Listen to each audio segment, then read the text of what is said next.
Hi verse, இது திரைச்சாரல். இன்னைக்கு நம்ம இந்த வீடியோவில் எதை பற்றி பார்க்க போகிறோம்னு சொன்னால், 1973 தாறுமாறாக ஓடி வசூல் சாதனை செய்த 3 படங்கள் அப்படிங்கிற வார்த்தை தான் இப்போ நம்ம இந்த வீடியோவில் பார்க்க போகிறோம்.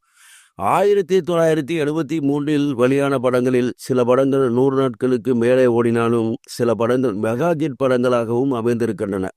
இப்பொழுது 1973 வசூல் சாதனை செய்த 3 மெகா ஹிட் படங்களை பற்றி இந்த வீடியோவில் பார்ப்போம்.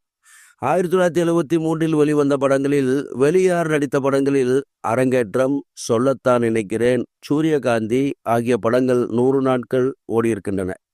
ஆனால் அந்த காலத்தில் எம்ஜிஆர் சிவாஜியும் ஆளுமையாக இருந்த படங்கள் வந்தபடியால் இவர்களுடைய படங்களின் வெற்றியை நாம் பார்க்க வேண்டியிருக்கும். சிவாஜி படங்களில் பாரத விலாஸ், எங்கள் தங்கராஜா, கௌரவம், ராஜராஜ சோழன் ஆகிய 4 படங்கள் 100 நாள் படங்களாக அமைகின்றன. இந்த படங்களில் அதிக வசூல் சாதனை செய்த படமாக எங்கள் தங்கராஜா அமைகிறது. அடுத்து எம்ஜிஆர் நடித்த படங்களில் 1973 உலகம் சுற்றும் வாலிபன், பட்டிக்காட்டு பொன்னையா ஆகிய 2 படங்களே ரிலீஸ் ஆயின.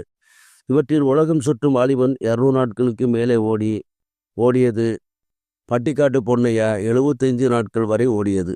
இப்போது 1973 வெளிவந்த படங்களில் வசூல் சாதனை செய்து 3 இடங்களை பிடித்த படங்களை பார்ப்போம்.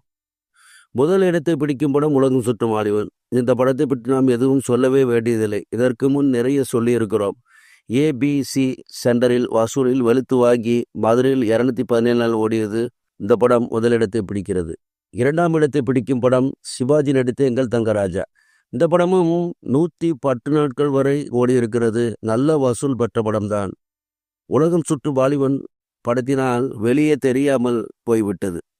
3ஆம் இடத்தை பிடிக்கும் படம் கௌரவம். கௌரவம் சிவாஜி படங்களில் நன்றாக ஓடிய படம், தரமான அருமையான படமும் கூட. எனவே இந்த 3 படங்களுமே முதல் 3 இடங்களை பிடிக்கின்றன. சரி வியூவர்ஸ், இந்த கரணத்துடன் முடிகிறது. அடுத்து ஒரு நல்ல கரணை சந்திக்கிறேன். நன்றி.